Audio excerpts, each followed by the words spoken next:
கர்த்தருடைய பரிசுத்த நாமத்துக்கு ஸ்தோத்திரம் உண்டாவதாக.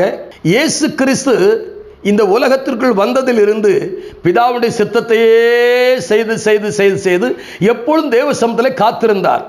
காத்திருந்து ஜெபித்து ஜெபித்து அவர் எந்த இடத்துக்கு போகணும், எங்கே போகணும், எப்படி போகணும்னு சொல்லி எல்லாவற்றையும் ஆண்டவருடைய சமூகத்தில் கேட்டு தான் பெற்றுக்கொண்டதை தன்னுடைய சீசர்களுக்கு அதை பகிர்ந்து கொடுத்து அவர்களுக்கு அதிகாரத்தை கொடுத்து கிருபைகளை கொடுத்து அவருடைய ஆசீர்வாதத்தை கொடுத்து அவரையும் ஊழியத்தில் பயிற்சிவித்தார், பழக்குவித்தார், பயிற்சிவித்தார்.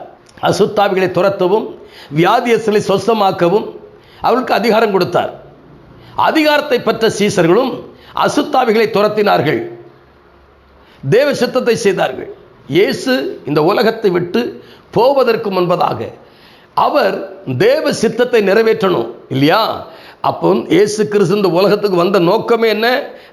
மனுக்குலத்தினுடைய மீறுதல்கள், மனுக்குலத்தினுடைய அக்கிரமங்கள், பாவங்களை எல்லாம் நீக்கி அவளை சுத்தம் பண்ணி பரிசுத்தமாக்கி அவர்களை தேவனுக்கு சாட்சியாக தேவ சித்தத்தை செயலாய் மாற்றினார். மாற்றி அது முடிவிலே அவர் அடிக்கப்பட்டார், நொறுக்கப்பட்டார், இரத்தம் சிந்தினார், மரித்தார், அடக்கம் பண்ணப்பட்டார், உயிர்த்தெழுந்தார். உயிர்த்தெழுந்து அவர் 3 நாள் அவர் அடக்கம் பண்ணப்பட்ட பின்பு 3 நாள் அவர் பாதாளத்திற்கு போய் அங்கே காவல் உள்ள ஆவிகளுக்கு அவர் பிரசங்கித்தார் என்று சொல்லி 1 பேதுரு 3ஆம் அதிகாரம் 18-19 இருக்கிறது. ஆக அங்கே 3 நாள் வெளியே வந்து உயிர்த்தெழுந்தார். உயிர்த்தெழுந்த பண்டிகை நம்ம கொண்டாடுவோம், இன்னும் கொண்டாட போகிறோம், அது இருக்கட்டும்.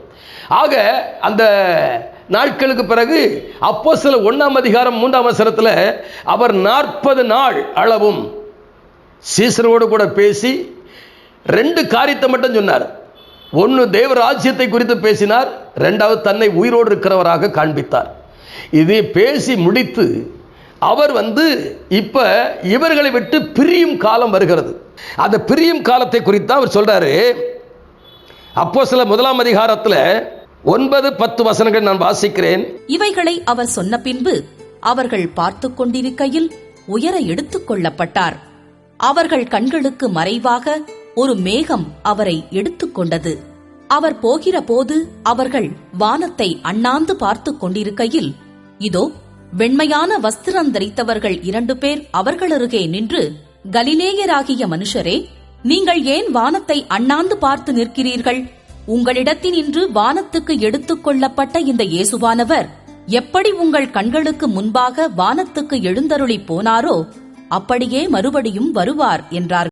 இந்த வார்த்தையை தூதர்கள் சொல்றாங்க சீசர்ட்ட. அவங்க பார்த்துக்கிட்டு இருக்கும் போதே ஒரு மேகம் அப்படியே வருகிறது. எப்பவுமே ஒரு மேகம் வரும், மகிமை வரும். அப்போ கர்த்தர் பேசுவார், இல்லை கர்த்தருடைய சித்தம் நடக்கப்படும், அற்புதம் நடக்கும், கிரியை நடக்கும். மேகமும் மகிமையும் வராதபடிக்கு நம்ம வாழ்க்கையில் எவரையும் மாற்ற முடியாது. நீங்கள் அவங்க குடும்பத்தில் சிலர் மாற்றப்படலைன்னு சொல்லாதீங்க. தேவ பிரசன்னத்துக்காக காத்துருங்க. மகிமை உங்கள் மேலே வரும். தேவனுடைய சித்தத்தை செய்யும்படி கர்த்தருடைய கரத்தில் எடுத்துன்னு அவர் பயன்படுத்துவாருங்க. இப்போ அவர் ஒரு மேகம் அவரை எப்படி எடுத்துக்கொண்டு போகுது. மருபமலையில் ஒரு மேகம் அப்படி வருது, மகிமை வருது. கர்த்தர் பேசினார். இங்கே மேகம் வருகிறது, மகிமை வருகிறது. அவர்கள் தூதன் பேசுகிறார், கலிலேயராய் மனுஷரை ஏன் வனத்தை அண்ணாந்து பார்த்து கொண்டிருக்கிறீர்கள்? எப்படி எழுந்தள்ளி போனாரோ அப்படி மறுபடி வருவார். வரும்போது நீங்க இந்த மகிமையோட, இந்த பிரசனத்தோட, இந்த வல்லமையோட நீங்க இருந்து ஊழியம் செய்து ஆயத்தப்படுங்க. உங்களை அழைத்து கொண்டு போவார். நாம் ஜெபிப்போமா?